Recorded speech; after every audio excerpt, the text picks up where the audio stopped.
Nous ne pouvons pas simplement supprimer l'idée de Dieu sans remplacer cette idée par une explication plus raisonnable. Les questions ne disparaissent pas en éliminant la possibilité de Dieu. Cependant, lorsque nous éliminons les préjugés et les présupposés qui refusent que Dieu soit considéré, il reste la seule explication logique de ce monde étonnant. Ceux qui ont décidé que Dieu ne peut pas exister construisent leur vision du monde autour de cette idée et prétendent que leur réponse faillible comble les vides. La négation de Dieu est une hypothèse forte, presque religieuse, qui entache leur soi-disant recherche de la vérité. Cependant, ceux qui désirent vraiment faire preuve d'ouverture d'esprit et poursuivre la vérité ou qu'elle mène, découvrent que les preuves mènent toujours à Dieu. Si l'idée de Dieu est créée par l'homme, alors il n'y a pas de Dieu, vraiment.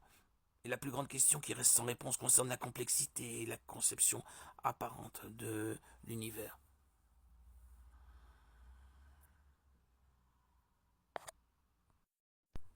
Certaines personnes affirment que Dieu a été créé par l'homme, c'est-à-dire que le concept de Dieu n'est qu'une invention humaine, transmise de génération en génération par ceux qui ne savaient pas mieux. Ils prétendent que l'idée d'un Dieu ou de Dieu est simplement la façon dont les êtres humains expliquent les choses trop difficiles à comprendre. Certains affirment que la croyance au surnaturel ignore la science et embrasse la superstition. Alors l'idée de Dieu est-elle une fantaisie fondée sur l'ignorance et concoctée par nos ancêtres avant que la science ne prouve qu'elle soit fausse? Non, Dieu n'a pas été créé par l'homme, c'est plutôt Dieu qui a créé l'homme. Même les sceptiques s'accordent à dire qu'il y a un commencement pour toute chose créée, y compris l'homme.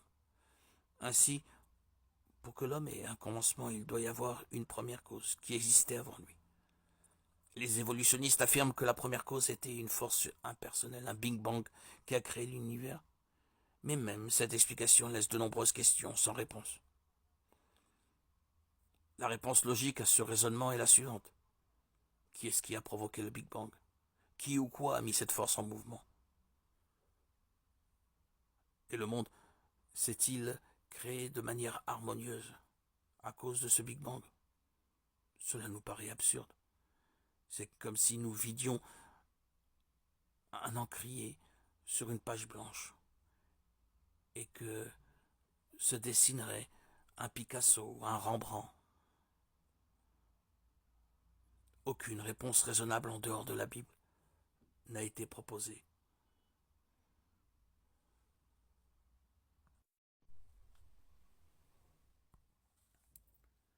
Dieu s'est manifesté en trois personnes, Père, Fils et Saint-Esprit, et ses attributs ou perfections sont vrais pour chaque membre de la divinité, parce que Dieu est saint, juste et vrai, et qui ne peut rien faire d'incompatible avec lui-même.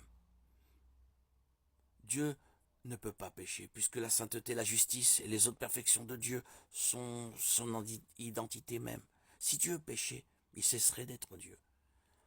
Le fait que Dieu soit saint, saint, saint, l'empêche de faire tout ce qui n'est pas saint, c'est-à-dire de commettre le moindre péché. Notre Dieu saint s'est impliqué dans le péché de l'humanité. Malgré tout, il a envoyé son Fils unique sur cette terre pour mourir et payer la sentence du péché. Christ lui-même a souffert la mort pour les péchés, une fois pour toutes. Lui, l'innocent. Il est mort pour des coupables, afin de vous conduire à Dieu. 1 Pierre 3,18. Il a pris nos péchés sur lui et les a portés dans son corps sur la croix, afin qu'étant mort pour le péché, nous menions une vie juste. Oui, c'est par ses blessures que vous avez été guéris. 1 Pierre 2,24. Tous ont péché en effet et sont privés de la gloire de Dieu. Et ils sont déclarés justes par sa grâce. C'est un don que Dieu leur fait par le moyen de la délivrance apportée par Jésus-Christ. C'est lui que Dieu a offert comme une victime destinée à expier les péchés, pour ceux qui croient en son sacrifice. Romains 3, 23, 25.